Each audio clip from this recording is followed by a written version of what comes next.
Салом алейкум хонандагон, довталабон ва ҳамватанони азиз.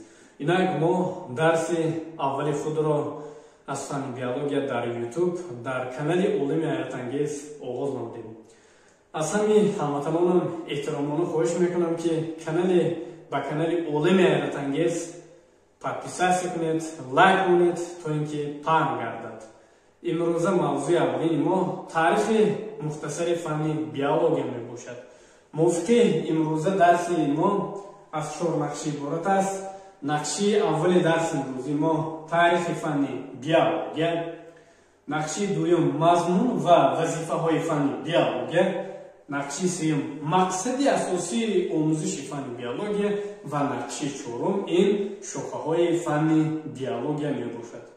биологияро бори аввал кадом олимон ба илм ворид намуданд?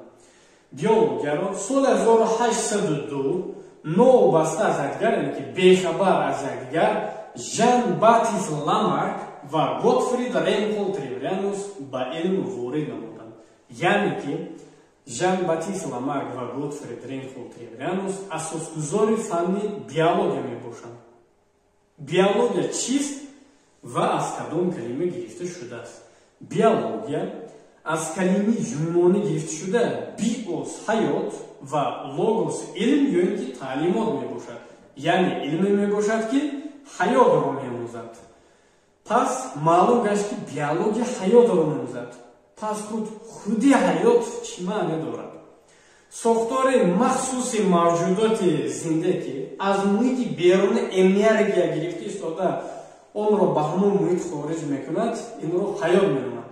яъне ки агар мавҷудоти зинда аз муҳити беруни энергия гирад, анамон энергия гирифта ки истифода бурда боз ба ҳамон муҳит агар ки хориҷ кунад, пас инро ҳаёт меноманд. ин вазифаҳои фанни биология мебошад.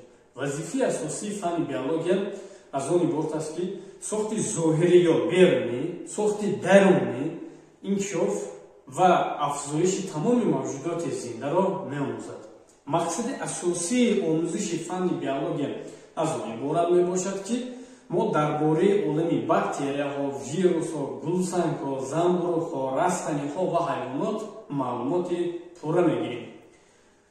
биология фанни хеле васеъ аст, калон аст. аз ҳамин сабаб низ шохаҳои фанни биология хеле бисёр мебошанд. зиёда аз 300 шоха дорад.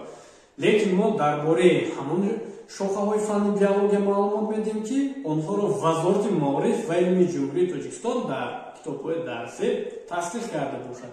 ё ки инчунин мо дар бораи ҳамин шохаҳо маълумот медиҳем ки дар маркази миллии тестӣ дар кластери панҷум ҳамин шохаҳо эҳтимолияти омаданашон зиёдтар бошанд. ин кадом шохаҳо мебошанд? якумин шохаи фанни биология ин ботаника мебошад. ботаника. баъдина ин зоология.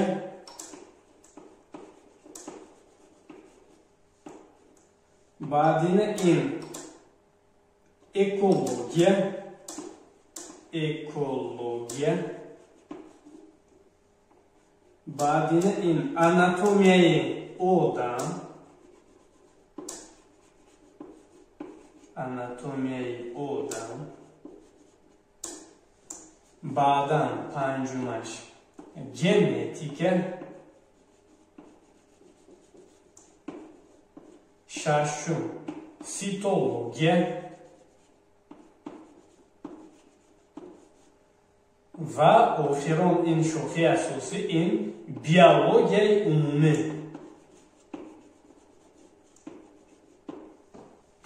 ин биологияи умумӣ. ботаника чист? ботаника илме мебошад ки дар бораи растаниҳо маълумоти пурра медиҳад, яъне ки илм дар бораи растаниҳо. зоология чист?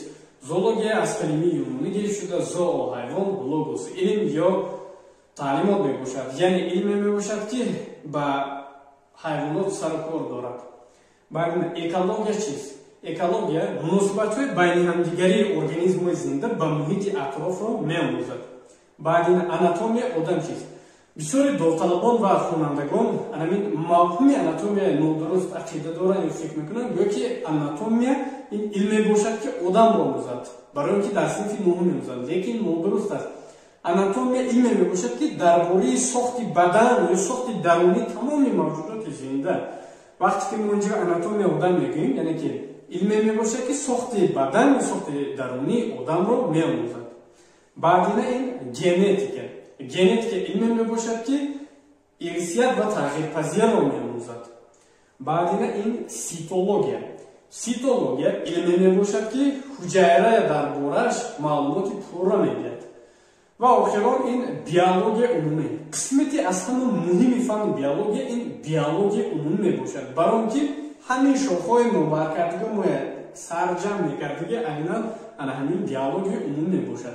яъне ки ин ба шикал таъриф додам ки он донишҳои биология ки мо аз табиатшиносӣ 3-4, ботаника 5-6, зоология 7-8, экологияи 9, анатомия 9 гуфтем, ҳамин онҳоро ба тарзи мураккаб меомӯзем. ана мин вазифаи асосии фанни биологияш мебошад. умуме хонандагон, довталабон ва ҳамватанони азиз, ин буд дарси аввали мо аз фанни биология.